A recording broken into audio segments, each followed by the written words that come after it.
Hello, hello, hello, hello, everyone. Welcome to the trip. I'm DWTT, or as you know, Gary, and welcome to the show. As you saw the title, poor performance or a 2-0 win. We'll talk about what that means to me and what it probably means to you. I'll start off first, and we'll start with Tony. Welcome. Oh, how do you do this thing? All right. You forgot already, Gary? I forgot how to do this thing already. I just learned last week how to create this big screen. Hey, Tony, how you doing? I'm doing all right. Cool, cool. Ready for the And co-host duties of a night? there you go. Yep, my co-host Tony's in. Matt is out on assignment. He's actually teaching the kids, I think, is what he's doing today. So we'll see. He'll be back next week, hopefully. And last but not least, we've got Mark. Mark, how you doing? Hey, everybody. Thanks for having me on the show. I really appreciate it. Cool, cool. And I see we've got some late arrivals probably, hopefully coming in. But right now, I see Biggs Gunner is in the house. So, Biggs Gunner, how you doing? Welcome. What's up, Hopefully, we'll get BX? some more as we move along. And we will keep chatting. We'll start chatting here. So, as I said, we're going to first talk about, I guess we'll talk about the title of the show. Poor performance versus a 2-0 win. And the reason why I kind of put it that way is, as Arsenal fans, we kind of look at, there's always been this Arteta in, Arteta out. And no matter what Arteta does, it's always an out for no regardless. But with that in mind, I also look at, for me anyways, and this is the reason why I brought up poor performance and stuff is because I'm always looking to not only the next game, but the future of Arsenal. So this performance that I saw in the last game, even though it was a 2-0 win, I kind of felt the performance just wasn't where I thought it could be and where it has been in the past. And, if we were clicking, I would expect to see a different kind of result.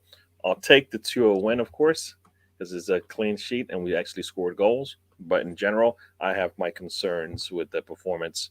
I see Mr. Tom has joined us. Hello. Yeah, he's checking in to make sure Mark is really okay. I'm always okay, Mr. Tom. There's no problem with me. I just No want to problem know with if the me. barrel of wine you consumed, is it okay? Is the barrel intact? I drank a lot of wine that night. I've been a bit on the wagon ever since, just because you have a little you just become a little surprised, when but we were just having so much fun and everything was just rolling and next thing I know I'm asleep in my clothes somewhere in the corner of my apartment. That's after you came up with 2 musicals. Yes. Oh yeah, Swindon Town the musical. Yes, absolutely. That is going to be a thing. I've been doing my research on Swindon Town. I know it's a railroad town, or a former railroad town, Cool. and I know that they beat Arsenal in like 1969, but they were so down for the table that they couldn't get into Europe. So they created like a little special little some sort of championship league for them, or I'm not really sure what. I'm still working on that. Cool. But all the music will be done to XTC, a 80s punk rock band or a punk pop band who is actually from Swindon Town. Cool. All right, so here we go. I'll start with Tony here, but basically, was it a poor performance or was it a good 2-0 win? It wasn't the best of performances. A little bit better than poor. Not good. Not moderate. Kind of half-assed. Best way to put it. And I just still hate the way he's doing the single pivot with Zaka up there, sometimes being ahead of the striker, leaving a bunch of spaces in the middle. If we do that against Liverpool or any other decent team, we're going to get destroyed. But all in all, 3 points. Not pleased with the performance. Not pleased with the substitutions with the Wednesday game coming up. I want to see one at 30 minutes, one at 25 minutes, one at 20 minutes. He still has a lot of work to do for me to prove that he's a manager. Everything for me has been through injuries. He's had to make decisions or discipline or stuff like that. It's not really his football brain or in-game tactics or anything that's got us where we are. It's just the talent of the players that I don't know if he recruited or a dude recruited. I think most of them's probably a dude because it seemed like Arteta wanted these senior 29 to 31-year-old proven leaders. We see that he's refused to sell Zaka twice. Still stuck with the guy. Probably stuck with him next year because we're just too thin of a squad. If we finish top 4, go into Champions League, I don't know how we finish in top 4 again with Arteta. See, folks, that's kind of where you go with some Arsenal fans. So we and that's kind of the Arteta in, Arteta out. I know it's Mark, this is where we are, and we think we got a 2-0 win at home in a crucial game that puts us back into 4th place, and it's still like we still have questions, right? And we had you see, and yeah, go ahead. One of the things that because Lolo on our show said the same thing, that he was very disappointed with the performance and he thought the defense was not up to snuff, and you're playing against a squad that, despite the fact that Leicester's not having a very good season, and they don't have Vardy. They had him a couple of weeks ago. I guess he's re-injured himself. That's a significant player that's being dropped. But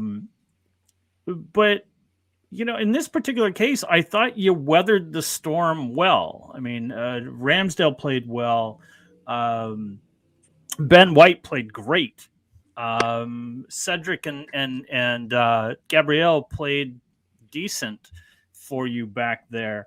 And I'm a little confused because you got the clean sheet against Leicester, and the week before or your last match you played a much inferior squad and nearly gave up points. I mean you beat Watford 3-2 in a game that I seem to remember went back and forth. So I'm kind of wondering, it's like I don't quite understand the whole our defense was really awful for Leicester, and it wasn't, and I wasn't able to watch the trip for your review of that match, so I don't know what you said there, but I thought your defense was decent. I mean, you have quality players on Leicester. You have James Maddison. You have Harvey Barnes, who had a heck of a game, and you guys were able to weather the storm. So I'm not really sure. I'm not really sure what I mean. I don't know.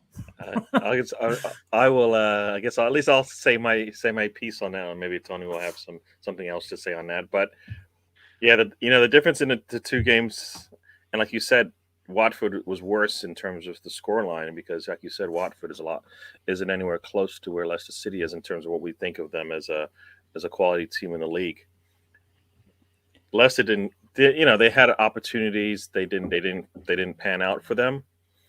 We also kind of gifted a goal to Watford. Sorry, it wasn't to Watford. Was it to Watford? No.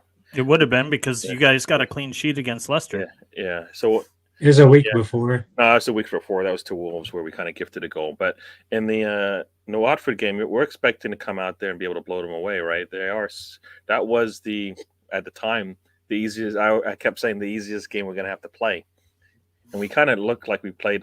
Looked like we were like, okay, since this is a team that's at the bottom of the table, and they kind of let off the gas a little bit and didn't come to play because we've seen them play a lot better than that.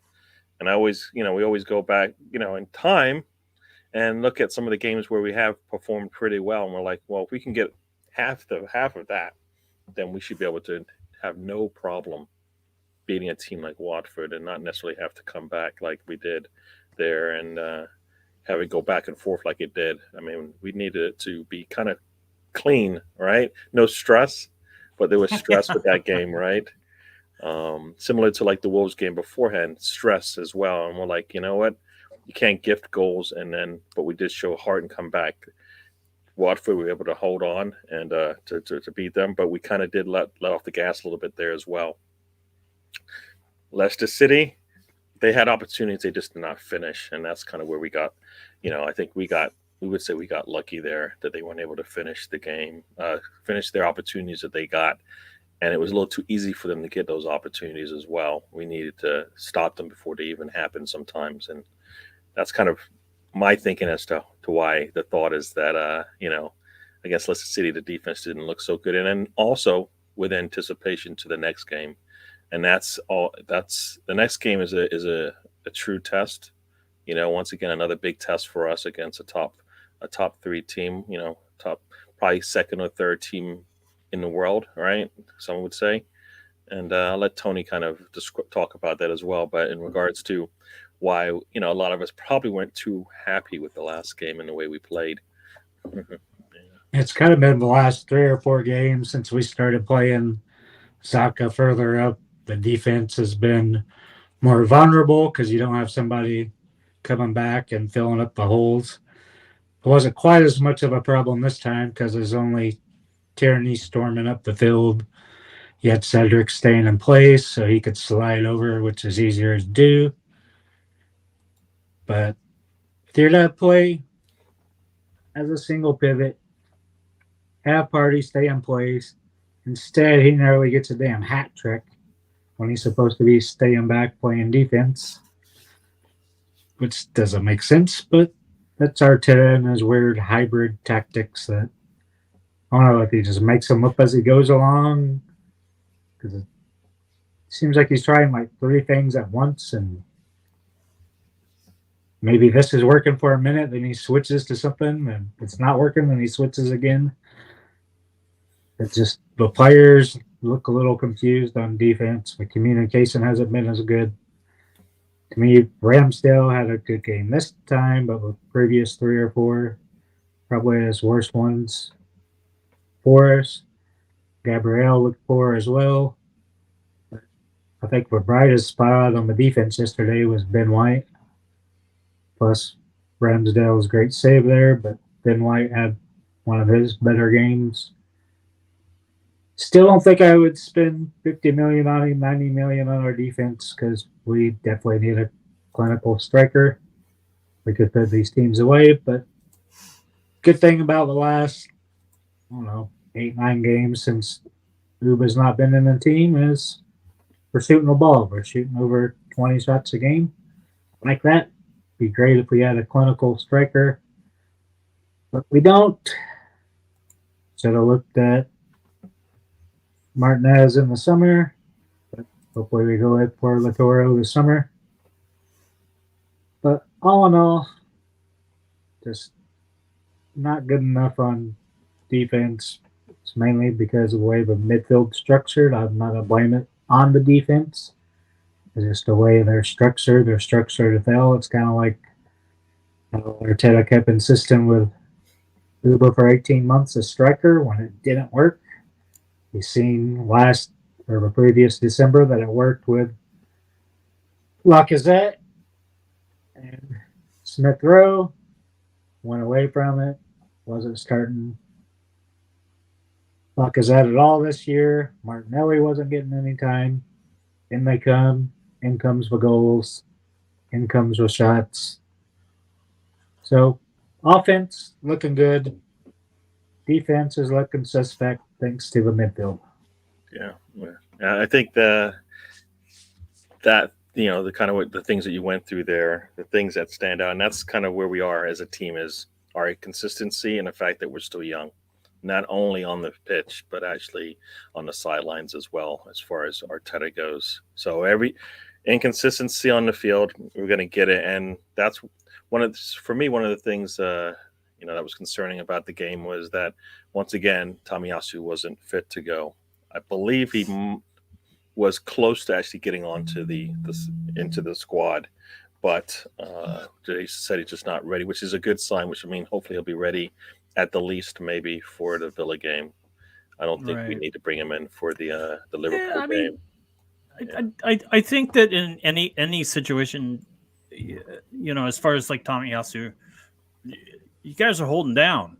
You guys are actually been winning since he was injured. Now, I'm not saying that's the reason why you're winning, but at this point, you're going to run into a situation where you're like, we've got a chemistry going on here. This is we're winning with this, so why change it? Not that I don't know if you run that risk of things changing dramatically with Tomiyasu in instead of Cedric. I know a lot of Arsenal fans have issues with Cedric. I don't. I think he's decent. But going back to what Tony was saying about Partey kind of moving a little farther up the field rather than playing defense, and I see it took a while and a lot of growing pains, as far as like Ozil being shipped out and Aubameyang being shipped out, and a lot of the fat, we'll call it, on the roster.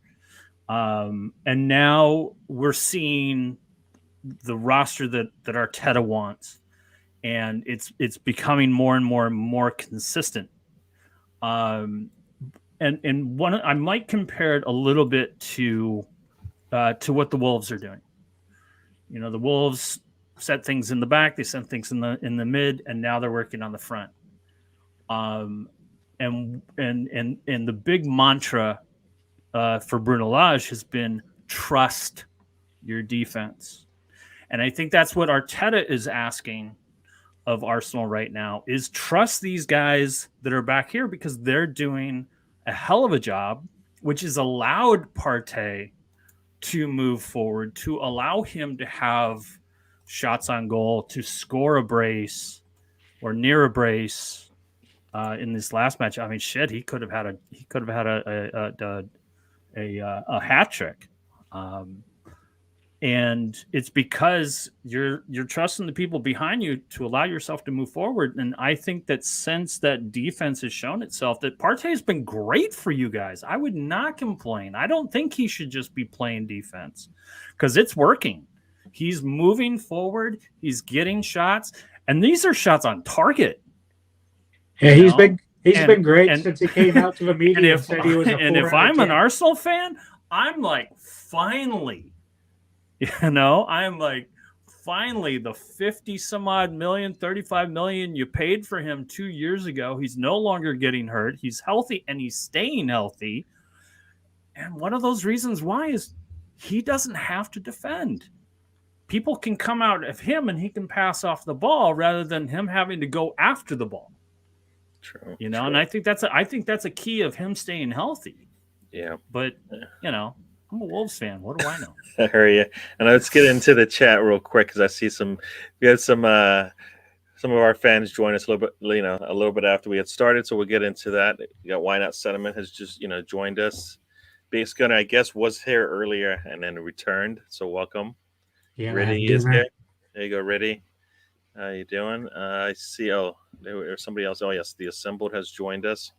And what is this? Either the defense is good or the offense is good. We need them to be good at the same time, which will ensure the midfield works. And yeah, I mean, that is true. We seem to be either on the attack at all times, or kind of defending really well and not really getting much out of our attack. So yeah, and I think that will come with time. And also, I think we haven't had everybody on the pitch that we want, I think, at this point. Like when Tomiyasu went out, Emil Sufro's been out.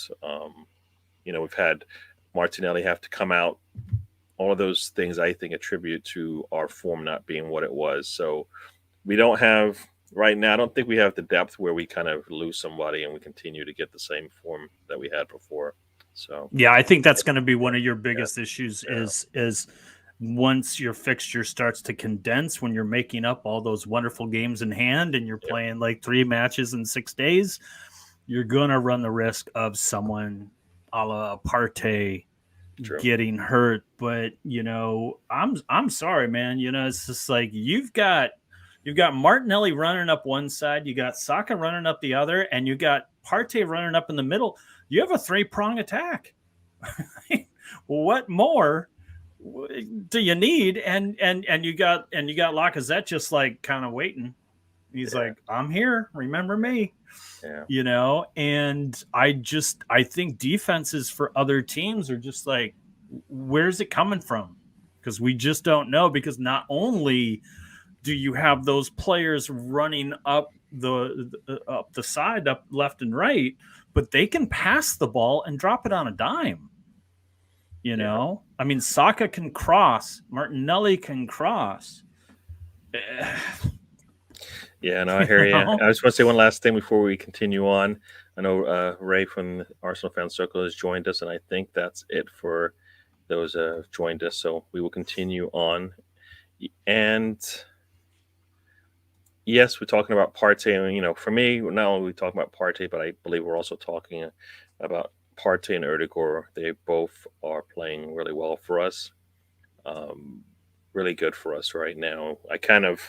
When I watch a game, I don't necessarily notice what they're doing sometimes because everything else, there's a lot of stuff going on around them. Like you said, we've got these wingers sprinting out wide down the field, and I'm watching them probably more than I'm watching kind of how the ball is moving from the back line through the middle. And Partey and Erdegaard are doing really well doing that. And I've seen it earlier in Partey's his time at Arsenal where he was making passes to Erdegaard. And I was like, okay, if we can continue to do that, that will look really good. And now we're seeing it's seamless right now when you get that ball from Partey up to Erdegaard, and then he's able to make a change, or vice versa, depending on what's going on.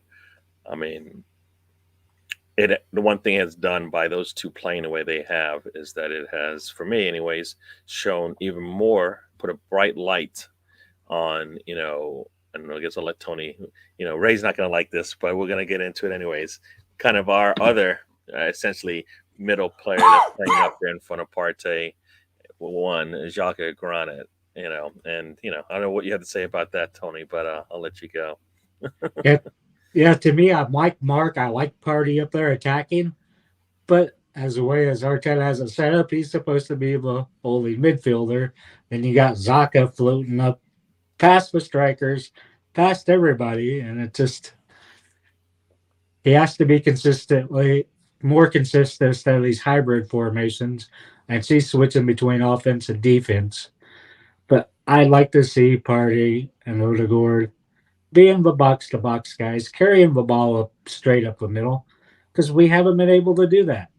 We've seen it the last few games, but before that, it's all down the wings because there's the fullbacks pressing up. Now we only have one fullback pressing up and Cedric staying back. I don't know if that's a switch when Tomiyasu comes back, or for both to be pressing both fullbacks up there or not. But Xhaka as a whole, he gave away a couple passes early in the game, a couple sloppy tackles. Don't like his positioning because you could land a helicopter in the middle of the pitch. To me, he's just not good enough. I'd rather see Zombie back there as the holding midfielder because that's what he is. That's what he's proven as. Xhaka, I don't know what you call him. You call him a center midfielder. He's definitely not a defensive midfielder. He's definitely not an attacking midfielder. To me, he's just a bang average guy that should have left a long time ago. But for me, as you mentioned Partey earlier, ever since he said he was a 4 out of 10 to the media, he's been great. It's like he looked at his performance, said this isn't good enough,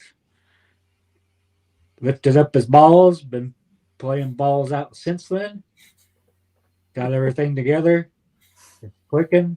He's got a good partnership with Odegaard, which I was proud of Gary for saying his name correctly like 8 times in a row, which is the most he's ever did. Not sounding like the Swedish chef trying to pronounce his name. But Xhaka's not good enough. The formation, if you want to do that, if you want to have Partey attacking, put Zombie on there, have him stay back, have him as a little protection in the middle for Tierney storming up forward, or Tomiyasu. Or if both of them do it, then he can drop back in the middle. But the corn formation and all the weird hybrid shit Arteta's doing has to stop. To me, Zaka's not the person for it. Party and Odegaard's doing it. Odegaard's supposed to be a number 10, but he's been playing as a box to box. He's been doing a good job of it. You got Lacazette dropping back, and both of those are doing that because the midfield isn't good enough. Mainly because of one man, that being the X-Man, Saka. Cool. Cool. Yeah, I guess let me out before Mark, before you go, I'm just gonna transition real quick to you. And Miss Melina has joined us. How you doing, Miss Melina? Welcome to the show. Hope you enjoy the chat. I did see the assemble. We'll get into this discussion when we get into the Liverpool, which we'll talk about, pretty soon. But yeah, there's a lot to chat about with that game and kind of what's happening there. Ray's making fun of Tony with his Tony binary here, and I missed the Thomas. I think this is a joke, right? And Ked is. Mr. Tom's got a funny sense of humor. Also, he thinks that we'll be third if Nketiah played more. We've seen a lot of Nketiah, and it hasn't. Gee, I wonder why he fancies Nketiah for. I think we got Lolo has joined us. Here we go. How you doing? We're getting a full house. Yeah, everybody's joining us. Thank you for joining us. I'll go through a couple more of these comments here. Yeah, you know what? Really, I hope so. Partey does. He's been putting in the work. His shots have they're a little bit closer to being on target, right? Goalkeepers sometimes get their hand on it because it's close enough to them. So we're moving in the right direction there. Yeah, and that's probably definitely true. Confidence is. I think that that rushing him back kind of set him back mentally too much. That when he got rushed back in the game against that team. So I never say the name, but that team, you know what I'm talking about if you know who I am. Hey there, Base Gunner. Yeah, there you go. Stone Cold Tony Turner. There you go. And we will definitely talk about this when it gets to the Liverpool talk. Is that as much as it could be a plus for us, it doesn't for me change their quality much. They'll lose one of the best scorers in the league in the world, but as far as a team, they won't probably feel it as much as somebody else would. I agree with you there. So we'll talk about that. So Mark, I know you wanted to chat. But I just want to, go back to what Tony was saying about the midfield. It's just like, I really like the attacking midfield for Arsenal, and it works very well because not only is Partey is moving forward, getting opportunities with the ball on goal or shots on goal, or shots to the goal or around the goal, but Xhaka has also been playing very, very well, and he has been doing a very, very good job tracking back and forth up and down the field.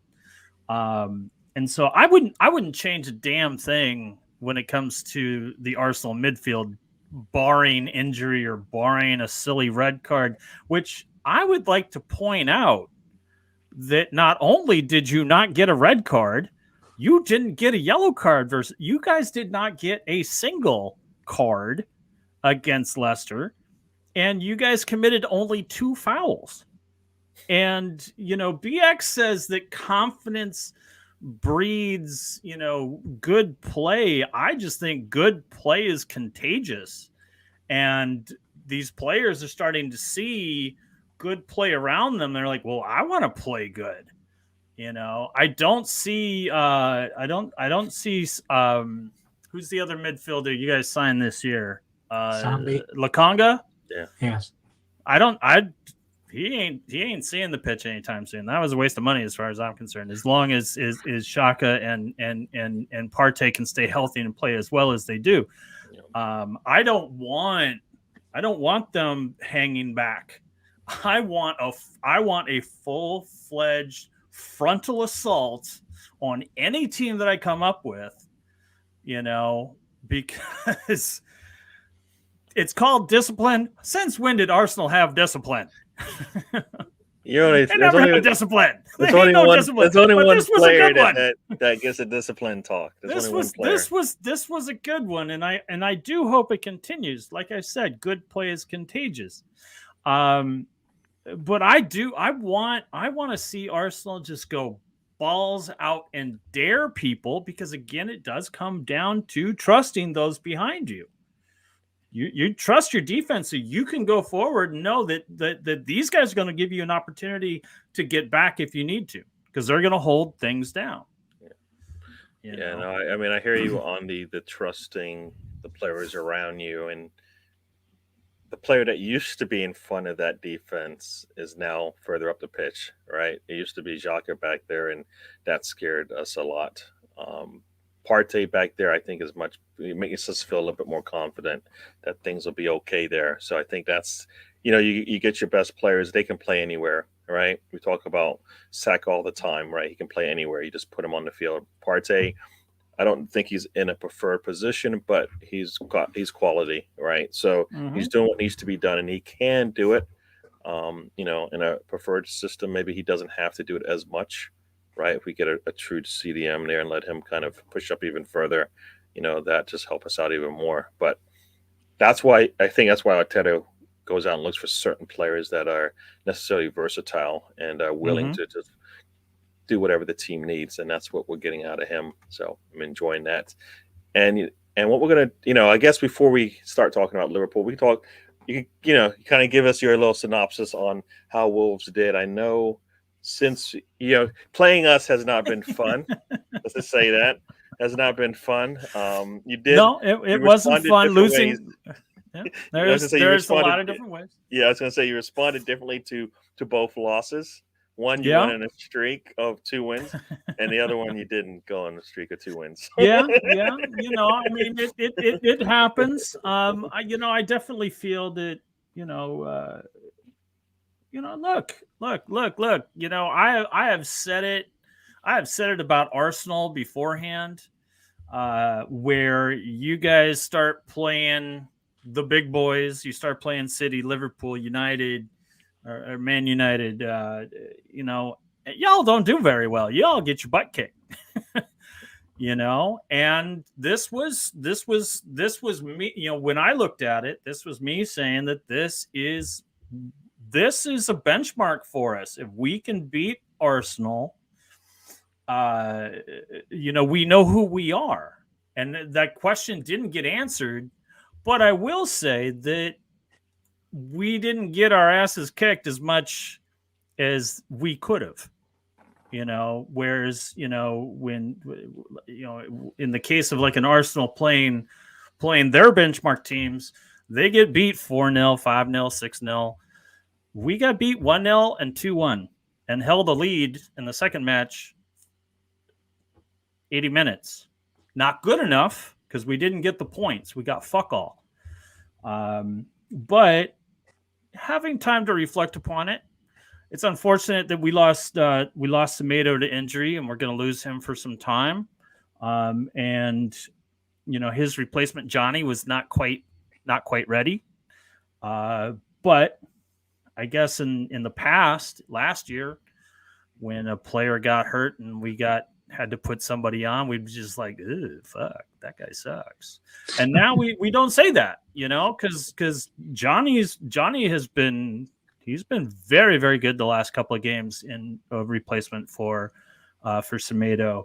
We're showing with some of these players that have gotten back from injury that we have depth and that we will survive. Are we going to beat Chelsea when we play them at the end of the year? Are we going to beat Liverpool at the end of the year? No. Are we gonna beat Newcastle when they play them in 2 weeks? Maybe not. I don't know. But what I do know is that we're going to finish top 8 this year, which last year we finished 13th, 14th, 13th, and we were awful. We were not that good. This year I would say this is a successful season regardless who we lose to or who we beat. Would I have wanted a better result? Absolutely. Did we get it? No. We played terrible against you guys in the second match. I was ashamed. I was angry. Not at Arsenal, not at the world like I was in the first match because I thought that goal was bogus. But as far as that second match, the fact that we sat on a 1-0 lead at the 20th or 30th minute was inexcusable.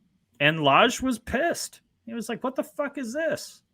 But, we've been able to turn it around. We put up a very good showing against Watford, beating them 4-0. We beat Everton. That was only 1-0, but that, I don't care. Everton's a good team. They're just not having. They're not. They're the most expensive relegated team ever. And it's unfortunate they can't get Dominic Calvert-Lewin to be healthy to pair up with Richarlison, who could not buy a goal. I thought that was Laka in a Richarlison jersey. That boy was so frustrated. I thought he was going to break his arms pounding onto the pitch. Hulk. Yeah, he was so frustrated. Yeah, I was gonna say the one thing I was gonna say about, like you were talking about Wolves, and the one thing I do admire about them, like you said, Bruno Lage is I just like the transition has been seamless. It seems when he's come in, and those are the types of things. I think he's got some experience, more experience than most coming in. At least it seems to me. And that's where the Arteta in and out comes in, is because Bruno has been able to do what he's done with Wolves and highlight the best players on your squad, right? If you can get more out of Jimenez, where would you be? You'd be a lot, no doubt, better in terms of where you're playing. But with what you've got, all of the players that you can name, like I want that player from Wolves, I want that player from Wolves. They all are showcasing their skills, and you can see their performances are improving. Arteta, and one of he's just, I was gonna say that's where that's where I want a manager that can do that, because he hasn't replaced all the players to get to where he is. He's taken what he's got, found the advantages of them, and make sure as a team he can get the best out of it. And that's where we don't. That's why the process shouldn't have to be so long to switch over for Arsenal to go from where they were 2 years ago to where we'd like them to be. Right. And I think one of the differences, at least how I kind of look at it is I do kind of look at what Arsenal did or are in the process of doing, where he's brought on 2 years ago. The half season that he was brought in around Christmas time 2 seasons ago. It was kind of let's see what we got. And then the next season is, all right, this is what we have. This is who we want. This is who we don't want. And it kind of filters. And I see that there's kind of like this parallel thing going on, with the trajectory of Wolves and the trajectory of Arsenal. The difference being is that I think for Arsenal players, because there was like these big money players being jettisoned in the first year. Ozil is the biggest example. Is you have players on Arsenal that say, am I going to play for Arsenal next year? Your Nketiahs, your Lakas, your Aubameyang, and whoever else you guys got rid of last year, and they're on the tip of my tongue, but I didn't really follow Arsenal all that much. And this is where I'm getting to the difference. And the difference, I think, for the transition from this season to next season is there are players on the Wolves that are saying, I want to play for Wolves next year. There is a good culture being developed, and we know what it is. Whereas last year in the beginning of this season, I don't think there were players that could say that on Arsenal.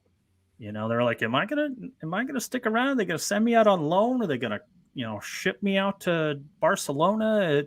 The captain of the team's the fuck off. Where does that leave me? Where does that leave this person? Where does that leave that person? But I think there's a lot of players, and I'm not worried about people leaving Wolves next season. I'm not worried about Neves leaving because I know he wants to play for us.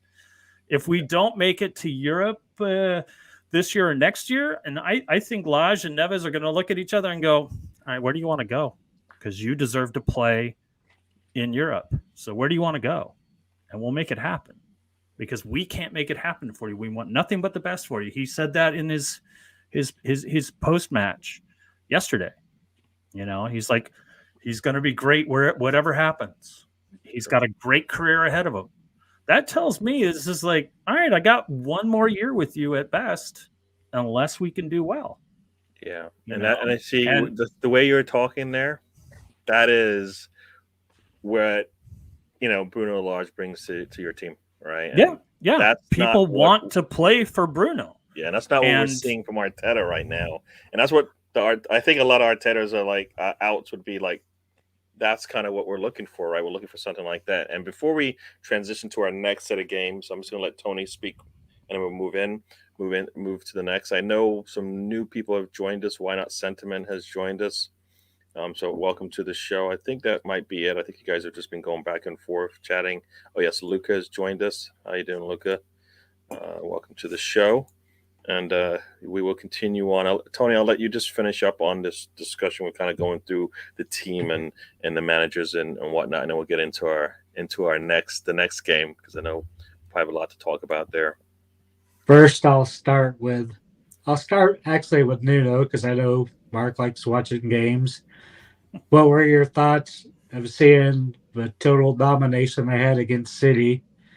Then they're first in the table after the first month.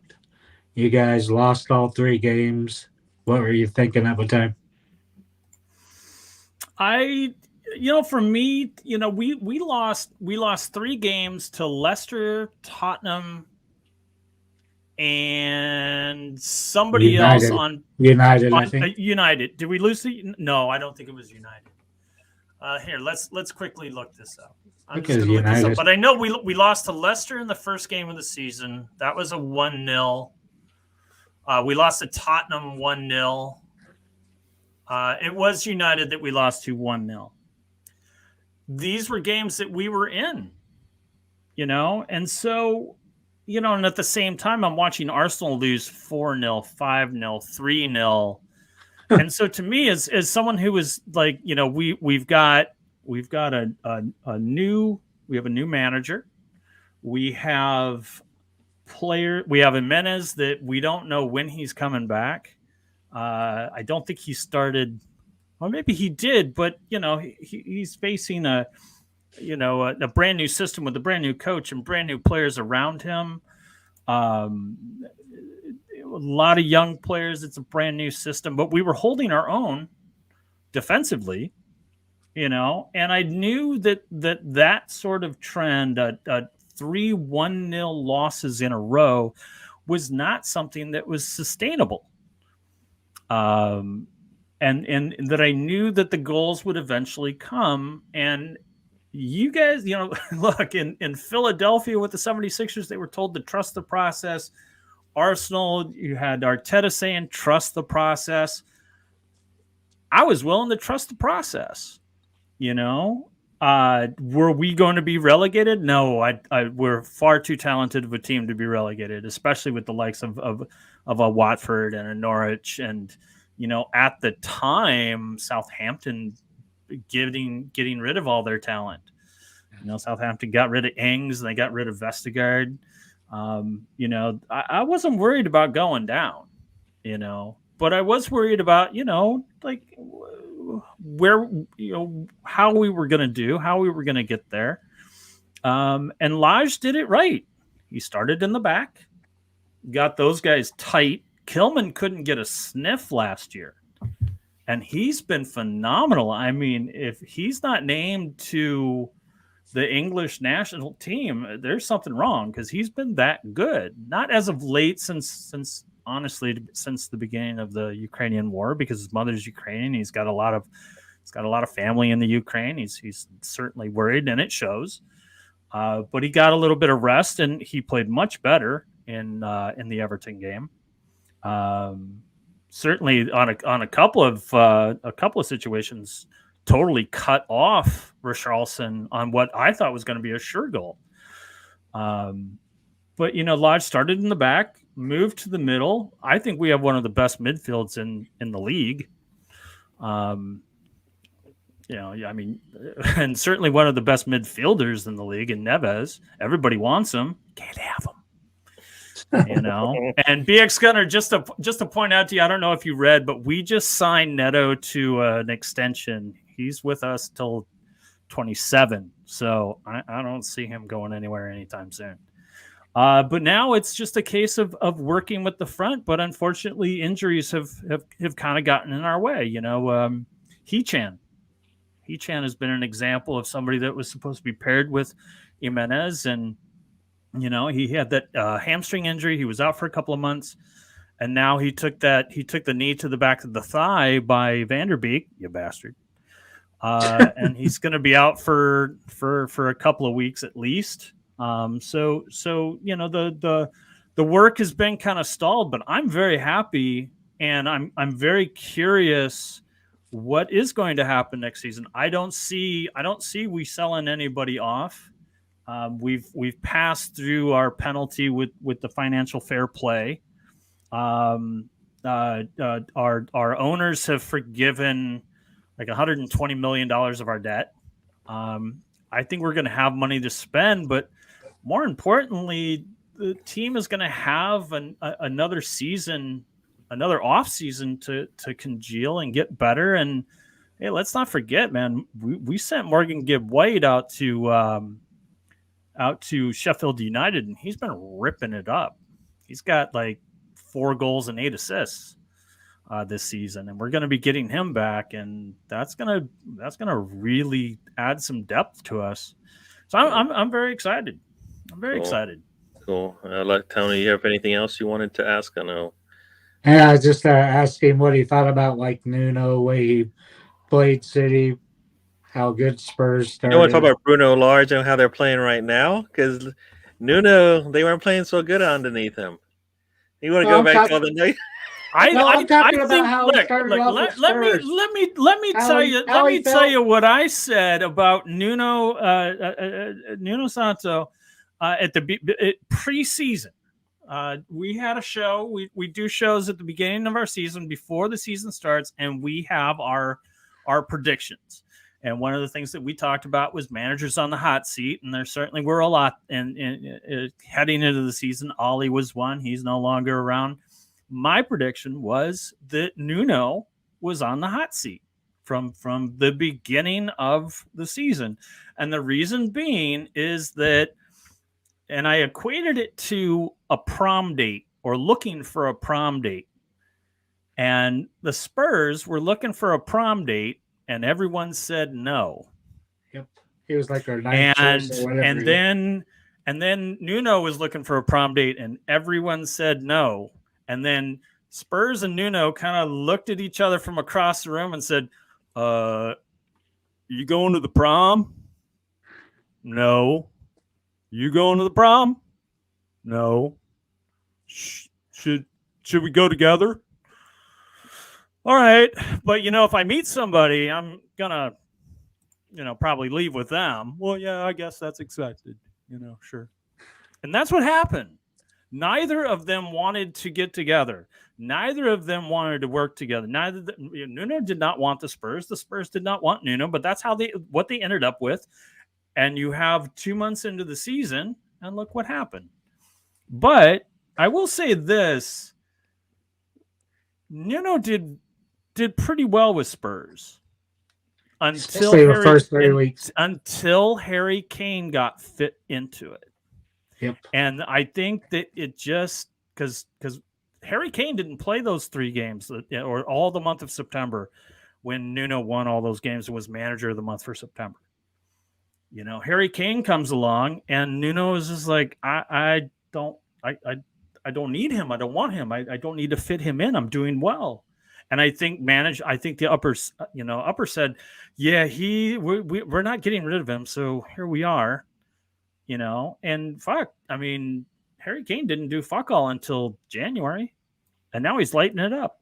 Yeah, no, for me, I kind of felt like when that whole situation happened that Nuno probably should have sold Kane and Son, not because he couldn't work with him, but they were good. They needed to go through a transition. They were going to happen with those two guys there because you have to cater to them.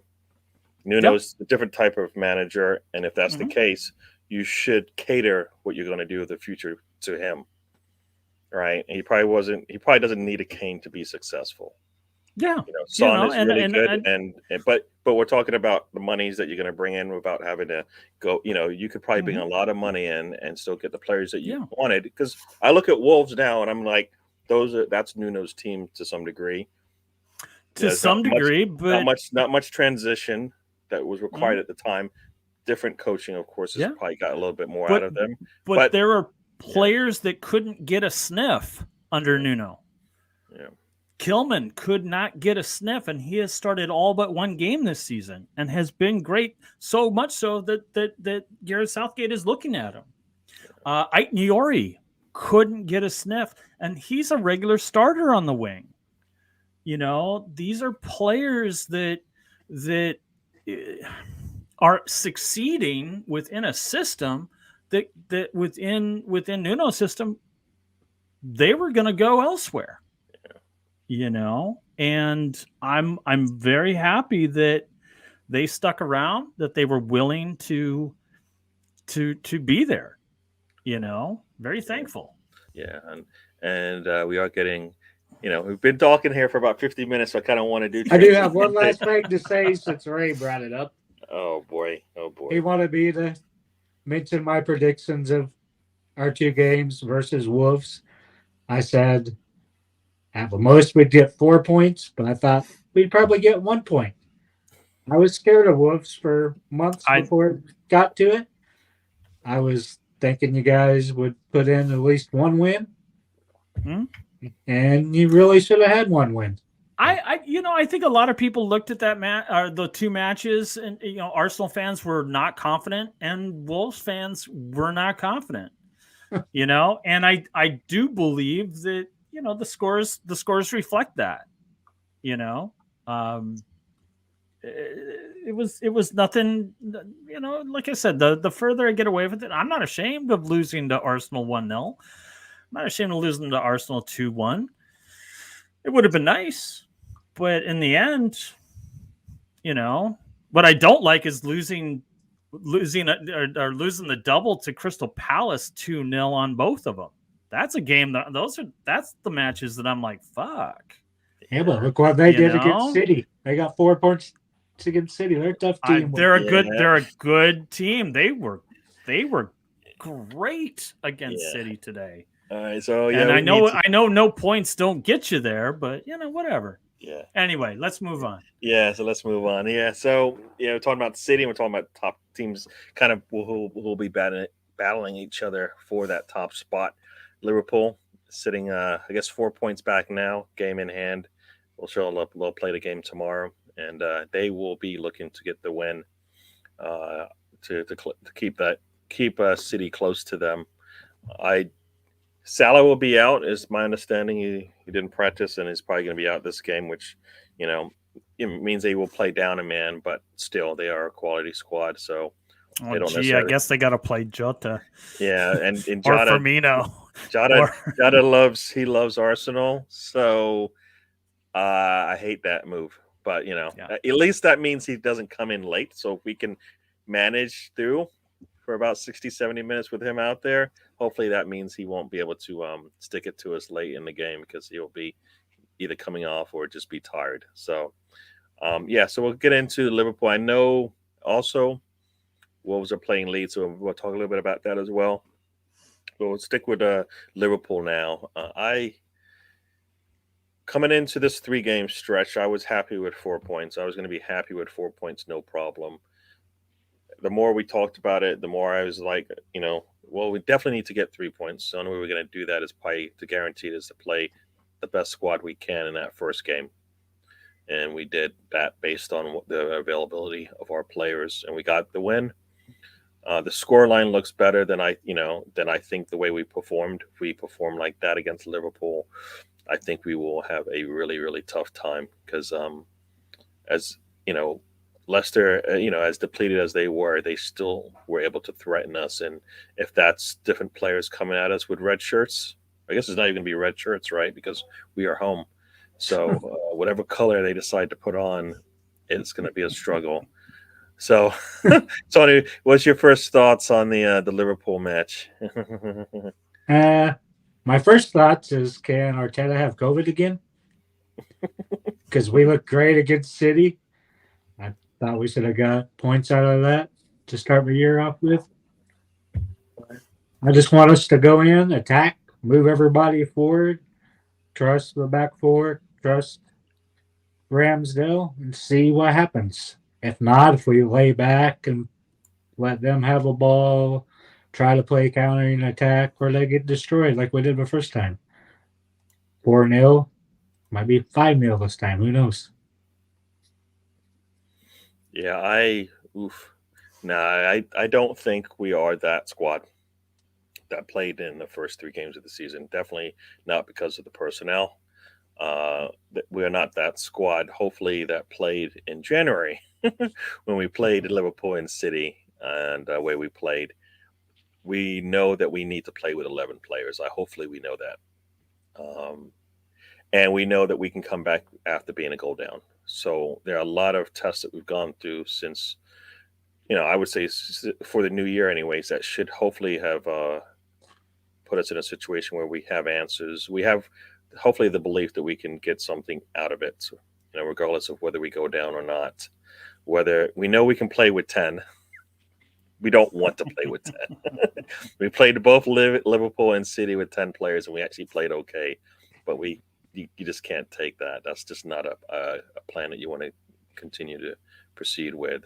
So, Mark, I don't know if you have any thoughts on the Liverpool match, and I'll let you chat there. I mean, I think this is going to be a barn burner. I think this is going to be a really good match to watch because both teams, here we are late in the season, and there's things to play for. We're not like Arsenal last year. They're, let's see if we can get into 6th or 7th, and maybe we can get into that fake European League playoff, whatever the fuck it is. I have no idea. It's so You're in the Conference League. It was like a made up title. I don't know why they needed another European competition. With today's result, City and Palace and City only getting 1 point, I have no doubt. If he had his leg amputated, Salah's going to be on the pitch, and he's going to play. And this match is at the Emirates. Yep. Yeah. So I mean, you guys got the crowd going for you, but Salah's going to play, and he's going to play hard. He may not play a full 70. He might, or he may only play 70 minutes. I don't know, but that's not a position that I would hinge my victory on, as far as it goes, because they're deep up front. It's just especially with who's the guy they signed in the off season or in the winter window, Luis. Diaz, right? Diaz. No. Yeah. No, is that it? I think it's Diaz, isn't it? Luis Diaz. Luis Diaz. Yeah. He's just a beast, and it's just unfair that they have that guy up front. But it's just it's like pick your poison. It's just okay, well, we have 4 or 5 guys that we can, in 3 positions that we can throw at you. We've got Salah, Mane, Jota, Diaz, and Firmino.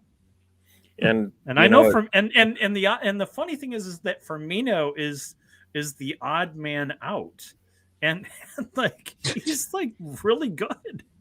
Yeah. So I just, you guys are gonna have to put on your big boy pants, and you guys are gonna have to play the most perfect, excellent game, no matter who starts in the striker position or in Salah's position. I don't think you're gonna get away with being able to push your midfield in Partey and in Shaka up the field as We'll much get as you destroyed. have as much as you had in the last 2 matches, because otherwise Liverpool's just going to go over the top and they're It'd going to be get 8-0 you. if we did that. They're gonna get you if that's what you do. So I think if anything that this match is going to show Arsenal fans is, all right, Arteta, what's the game plan? You've presented us with a great team, but you're not going to be able to play. So what's the alternative?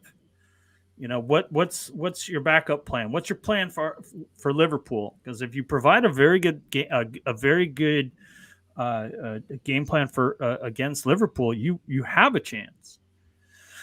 But unfortunately, you got one of the best in the business coming up with a game plan as well. You know, so it's gonna be interesting. I'm not saying you guys don't have a chance, but this is a tough game in hand. Now, granted, that's the best part for you guys. It's a game in hand, and I never really realized it before, but you know, that's just 3 points. And not 3 points, but free points. If you guys get any points here, that's like I found money in my couch. Yeah, no, it's game in hand, but for me it's a lot more than just game in hand. Yeah, and it isn't even the points that is what I'm concerned about as much as it is our performance in the game, because we've shown early in the season how we just play poorly against them. And that's, and that's with 11 players on the pitch. So what we need to do now, what I'm hoping we're doing now, is we'll be able to build on the last set of games we have played against Liverpool, and we will be healthy. Hopefully we'll be healthy, and that's kind of the issue with the last time we played Liverpool. We weren't healthy in certain areas, and they were able to punish us, and we can't let that happen. They will take advantage of any of the gaps, and that's why this comment really is, a little, for me, is concerning, because Cedric he's been playing well, and he's been playing consistent a lot, and this is similar to the last time we played Liverpool in the Premier League. Right. We had Tavares coming in. He was playing pretty well in the games coming up to this one, and at some point you're like, when is Tierney going to be back? When is Tierney going to be back? And there was the discussion of, you know what? Do you keep playing Tavares because he's been playing well? Or do you play Tierney? And, I believe my thought was, you know what? Tierney's in number one. So as soon as he's healthy, he plays. You don't take your number one player in a particular position and not play them because the squad player, the backup, is actually doing well. Right. Because Tavares did not come in to necessarily take time away from Tierney. He came in to be a stopgap when there were issues, because Tierney was in and out of the lineup the last couple of seasons. So that's kind of where we are again now with our right back. Tomiyasu is healthy, he plays. And if he's healthy to play, sit on the bench, and he's healthy to play as far as I'm concerned. So that's kind of that's kind of what I'm looking at there. And that's why this is concerning, because this could be where they attack. And this could be where we have problems. And I'll let Tony, if you have any thoughts on that one, I'll let you go, and then we'll continue on here. Yeah, to me, Tomiyasu is kind of more of a question mark than switching Tavares for Tierney, because first Tomiyasu does one calf in, then he does the other. So you definitely have to make sure he's match fit before putting him out there, just not fit. If not, he's going to get exposed to Liverpool, because like Mark said, if we line up anywhere like we have the last few games, there'll be long balls over the top. So he's going to be doing lots of running, lots of chances to have spasms and cramps or another injury to his muscles. So I would be kind of on the cautious side. I think we need to keep one fullback back, like I said. Cedric's been staying back there. So I wouldn't be upset if he stays, but if Tomiyasu is looking good, looking fit, then you play him. But he'd have to pass a lot of tests for me. Look at his body language, see how he's doing in training. But for me right now, I'd probably lean more towards Cedric because I think we need to keep somebody back. Yeah, I don't think it would be a good idea to Tomiyasu, is he fit? Sure. Is he Liverpool fit? Probably not. And that's a match that you run the risk of re-injury. So let's give him a few minutes. Let's give him 20 minutes at the end of the match. If you needed somebody to substitute, for Cedric, I agree with Riddy. Riddy, I do believe Cedric could very well be a liability, but he's not the one back there that I would be worried about. I'm a little bit worried about Gabriel. He's I like Gabriel. He's a good player, but you pressure him and he makes mistakes. He does not like to be pressured. The Wolves match, the Wolves, Mr. Tom, the Wolves match is a perfect example. I mean, He-Chan scored the goal because he made a poor pass because he was being pressured. And Liverpool is definitely going to pressure. And so he's the one that I would worry about. He's the weak link back there in this match. Yeah, I don't know. I think he's played pretty well in the big game, so I'm not as much concerned there. For me, anyways. I know he made a mistake against Wolves, but I believe that's more of him being young and not necessarily being under that much duress as much as he's performed pretty well for us consistently. But he is going to have those lapses, and that's what we saw, I believe, in that Wolves match. The one thing that I do, we continue talking on is this comment here.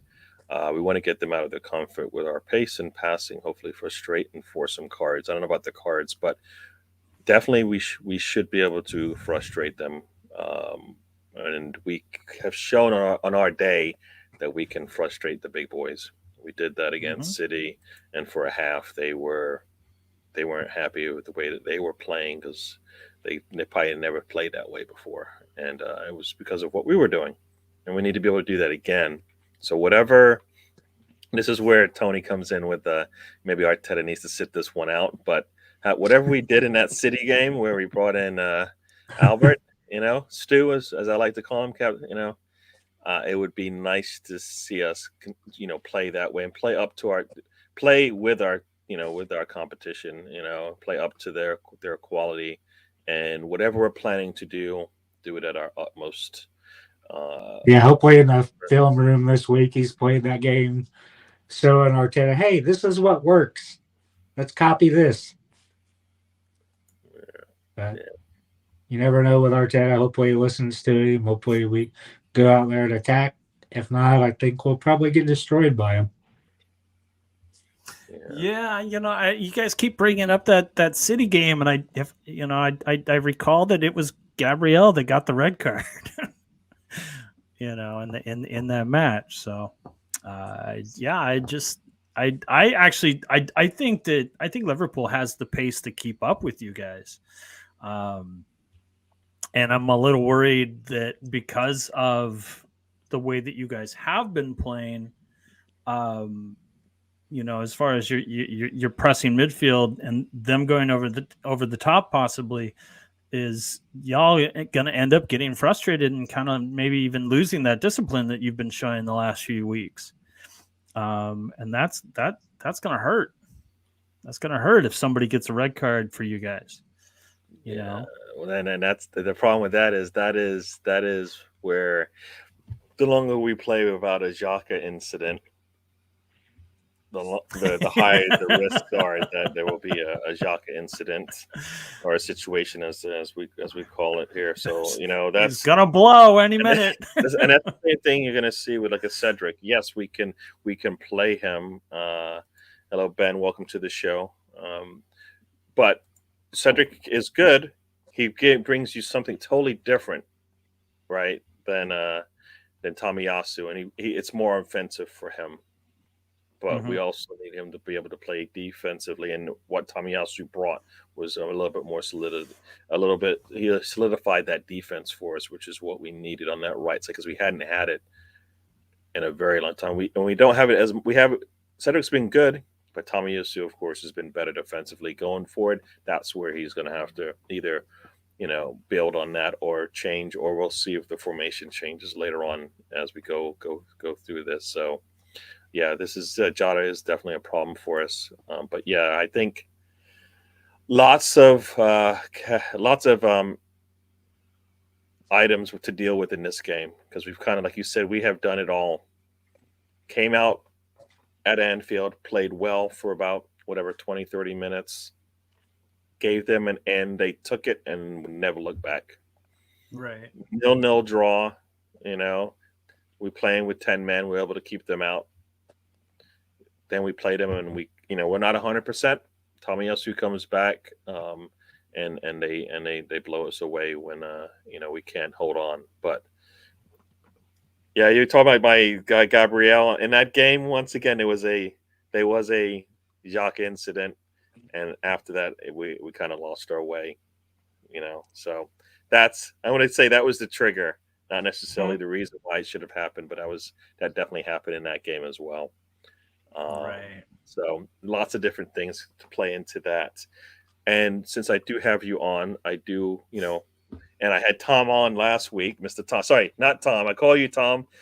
Mark doesn't know Tom, Mr. Tom. I know lots of Toms. He knows Tom.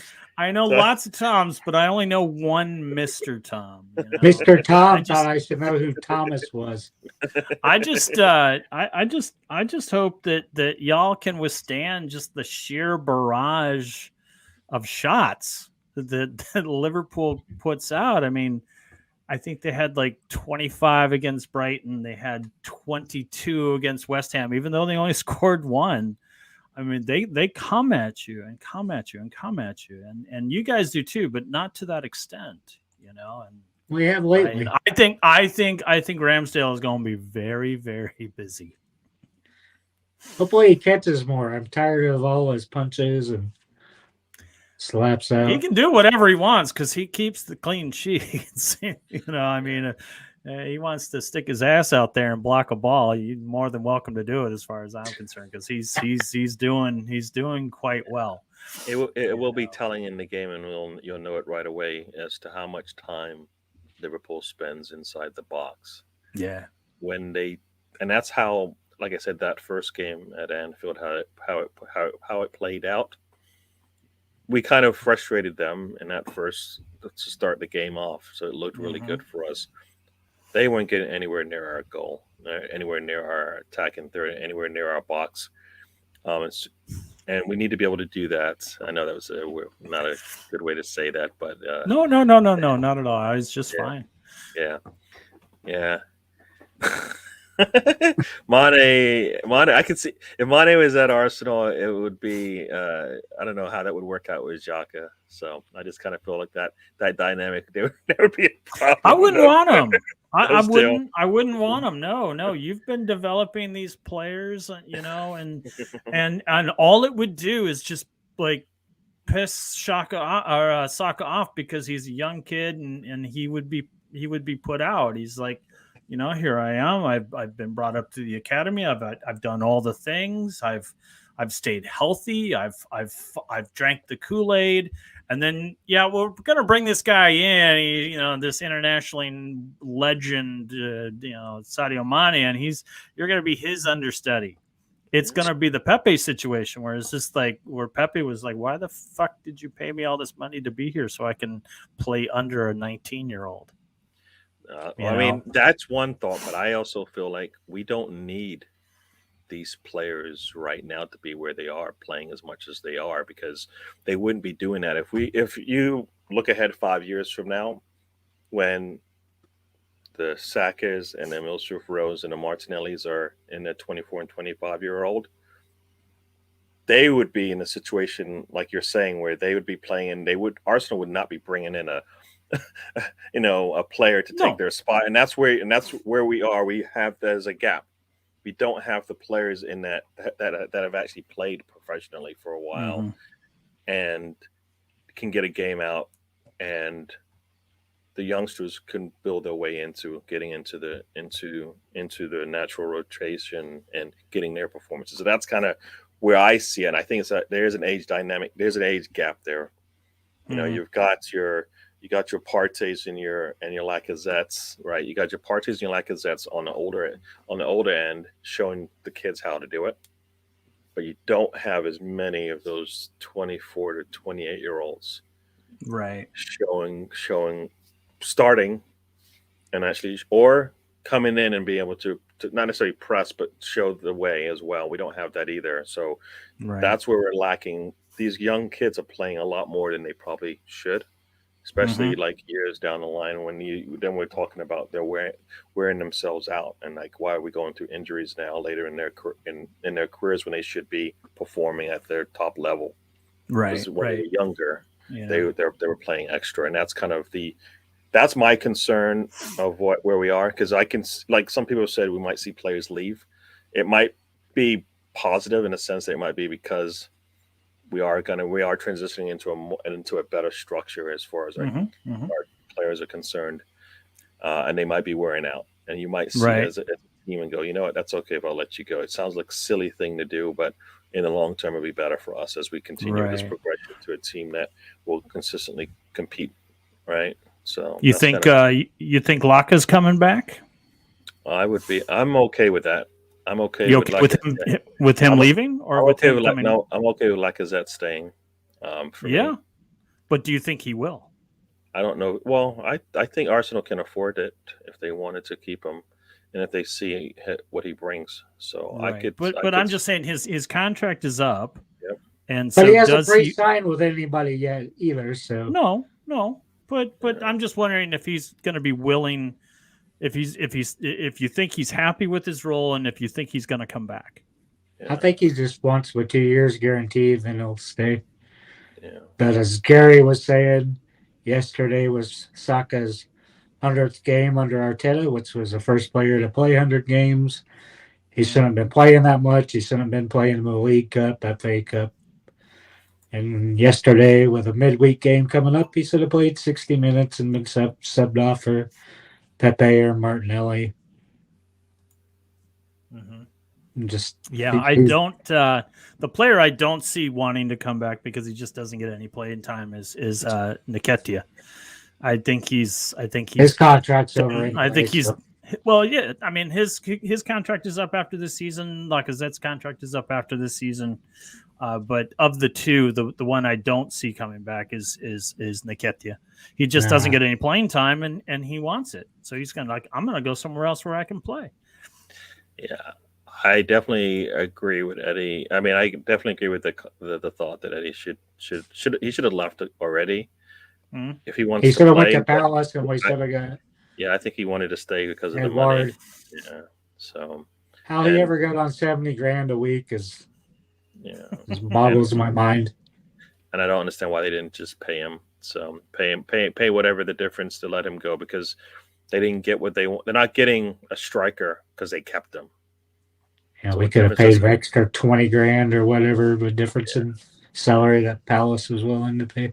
Yeah, so I'm just going to go through some of these comments. Biggest talking point will be Pepe. Oh, we'll see about that as far as next year. I think that's for next year, right? Everybody's saying hello. We will be taking off. We will be logging off soon, but we'll get into our final discussions before that. Yeah, I mean, you see some of the talents that Eddie can bring. He doesn't play enough to where you can say he's going to give it to you every day or whenever he comes on the pitch, and that's the difference between him and like a Lacazette. Lacazette sat out for a lot of the first part of the season. When he did come in, it looked like he had like he had been playing regularly, right? Because the professionalism there and the mindset is there, right? It's like when my number gets called, I play, and the young players, I guess in this day and age, for me, don't have that mindset yet. The entire team rallied around him too. That's what's Yeah. good to see. When he saw what the team needed to bring, they needed to bring something, and he brought that fire that they needed. regardless of whether he scores or not. So, Mark, do you have anything else on the Leeds game? I know, on the Leeds game. Now, for me, it should be a better game than what it was maybe a couple of weeks ago. The way things were going with Leeds, I think they're still in getting that bump. I believe they're still playing proper defense. Defensively, they're playing better. I think they were hard pressed not to get something out of. I think it was the last game they played. Right. I think they probably could have gotten something out of that match. I can't remember. Yeah, but they didn't. But yeah, I kind of feel. Look, Leeds they played well, and they should have scored far more than 2, and certainly shouldn't have waited till the last minute to score the second one, because they had like, I think maybe like 4 or 5 goals come off the crossbar, not the crossbar, but the posts and the crossbar, and they had a great game plan against Norwich, but I'm sorry, Leeds fans, you ain't playing Norwich this Friday. And I'm not saying we're going to outplay you. I'm not saying anything like that, but I think both teams are much different than when they last met. And unfortunately, Leeds is not quite the team that they were back then. I think they were hurt, but not nearly as hurt as they are now. And until you get that midfield back with Phillips and I'm drawing blank. But hey, man, no, if I was a Leeds fan, I would have belief too. But I think we just have two. We have two teams that are going in opposite directions, and I think we had our little dip, we had our little wake up call. Our manager slapped us around and said, "Look, if you can't do this, you ain't going to be playing." And I think that Cooper, thank you, Ben. You just, our midfield is just far too strong, and I think we're still going to have our problems, but I think that we have the pace to keep up with you on your counters, and as far as our defense, as far as tracking back, and I anticipate a great game. But I do see the result falling Wolves' way. True. I mean, I guess for me, like you said, you probably have the better, the more informed squad, definitely the healthier squad. Mm-hmm. They have Rafina. I think he can once in a while surprise you and do stuff. And he's doing stuff even in the games that they're losing. He's putting himself in situations where he's threatening, and he can overcome whatever the challenges that they have. So he does have some quality. But Rafina has to keep his head in the game, because he, let's hope that he's focused on Wolves rather than Brazil. Because the international break is coming right after that, and he's going to be heading off over there for a week. So hopefully his mind is set and in focus. Cool. And I guess as we're going to head out of here, because we are looking at the end, I'll let Tony, give if you have any final words and thoughts and comments you want to make before we head out of here. I don't have too much to say. Just looking forward to the game Wednesday. Hopefully it's an open game. But hopefully, like Mark said, we change our tactics, because if we play like we did with Zaka that far up and Party that far up, it could easily be 8-0. And I said that yesterday on Arsenal fan circle. It scares me if we go with that tactic. Hopefully Arteta comes to his senses, comes up with a much different game plan, because Klopp's that'd be licking his lips to see us line up like that. That'd be long ball over the top, which we always used to give up. We don't give them up like we used to, but Ramsdale's will be under constant pressure. Like you said, Gabriel's I think it's more his temperament. He tries to do too good in the big matches. And when teams are coming after him, then he just has brain dead errors in him. Right. But to me, he's a great player. I think he's our best defender, but he's still just, I don't know. I think he wants to be too much of a leader. That's kind of what got him in trouble because he kept screaming at a referee, and he's been the one going to a referee with Lacazette since Uba's been out. So he's trying to come up with that leadership. But I think his game suffered from it a little bit by just trying to be that much of a leader, kind of taking his thoughts off the game and looking elsewhere, seeing that the player gets fouled hard or whatever and rushes over there telling a ref or gets in the player's face. He just needs to concentrate on defense. Right. But hopefully we just go balls out, attacking football, kind of like Leeds do. But we got a good defense. But we got a good defense. Yeah. We just go at them. Go at Liverpool. That's all I want to see. All right, Tony, give us a prediction. Give us a prediction. What do you think? Liverpool 4-2. Yeah, and I think that's 4-2 might sound bad, but I kind of felt like that will show that we are probably playing more to our style than we are kind of letting them dictate the style of play that is going on in the game, and we're just not there yet as a full squad. So that might be the reason why they might be able to sneak the other 2 goals past us. But I kind of feel like you see that we have to do one or two things. Either we play our game, right? We play our game, or we make sure they can't play theirs, and we hit them on the counter. That's it. That's how it needs to go. So I know Ben's heading out. See, I know the Assembled was in here. Thanks for joining us. I think a lot of you are still here. Hopefully, based on what I see on the count here. So thanks for staying with us. We're almost out of here. I'll let Mark finish up with his last words, and then I'll say my piece. I do think Wednesday is gonna be a really great match between the two. Both teams are in fantastic form. I think Arsenal is a little more dynamic because for them it's kind of been turned up a couple of notches. Liverpool has just been steady as she goes, and it's been like full throttle on the train. It's just that's what they do, and that's what they've been doing all season long.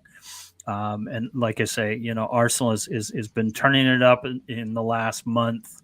So I do think they give Liverpool a good match, and I am going to agree with Ben Ireland. I do think it's going to be a draw. I don't necessarily know it's going to be 2-2, but that 2-2 draw does sound pretty good.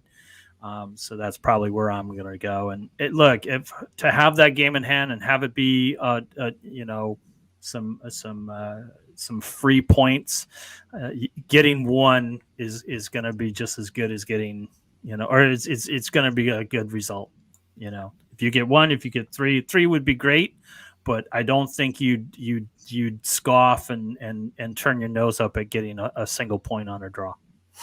Cool. And since you do have Mr. Tom and Ben Ireland out there chatting, we're gonna have to talk about the Leeds match and also give a prediction right here, right now.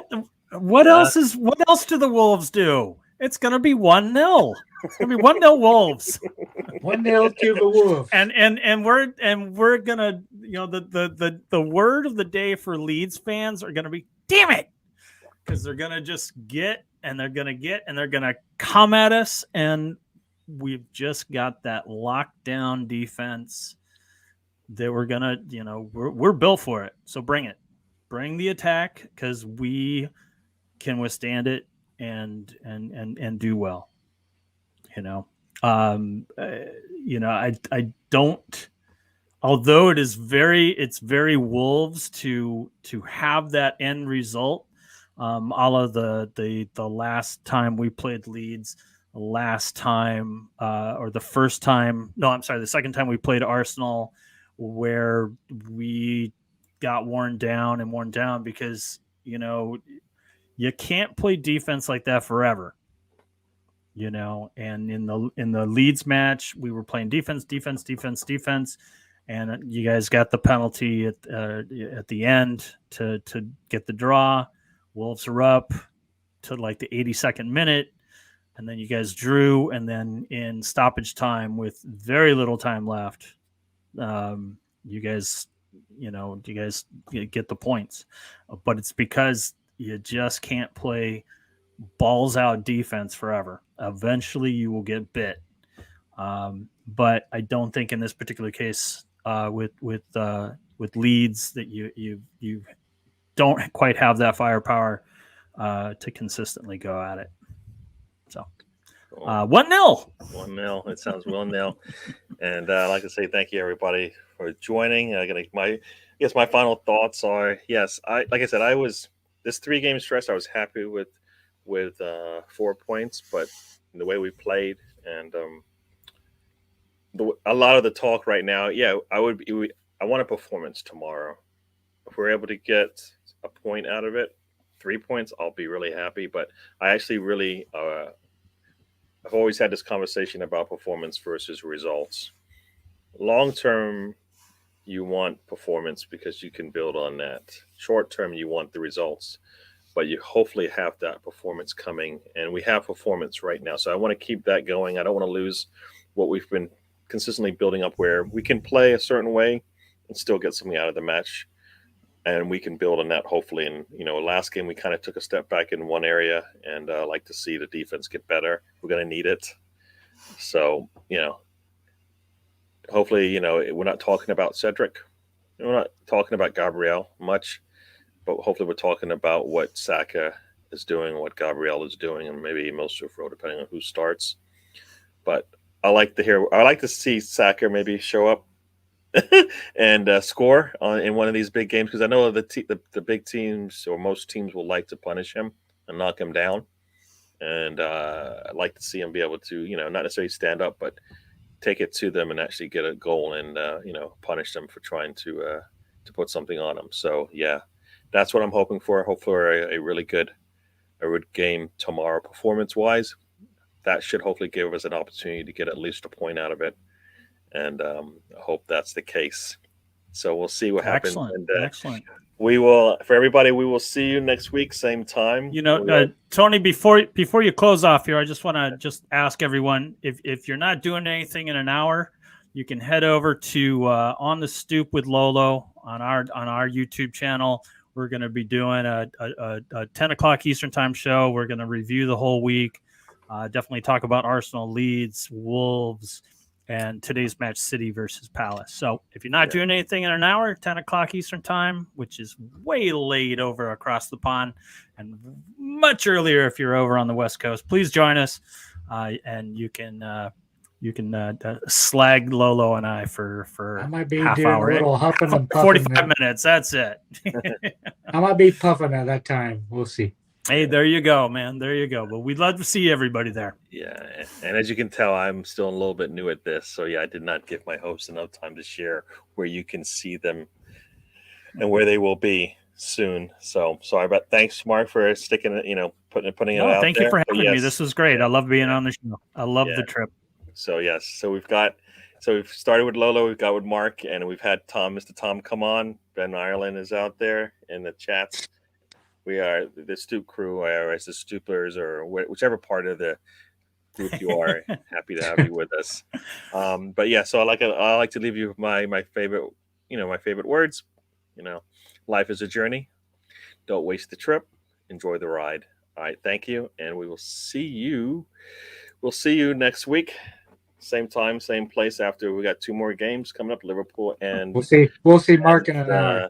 And Villa. And for those who can stay, are still awake, in an hour, Mark will be on with the Stoop crew, and they'll be doing their thing. All right, everyone. We'll talk to you, and we'll see you later.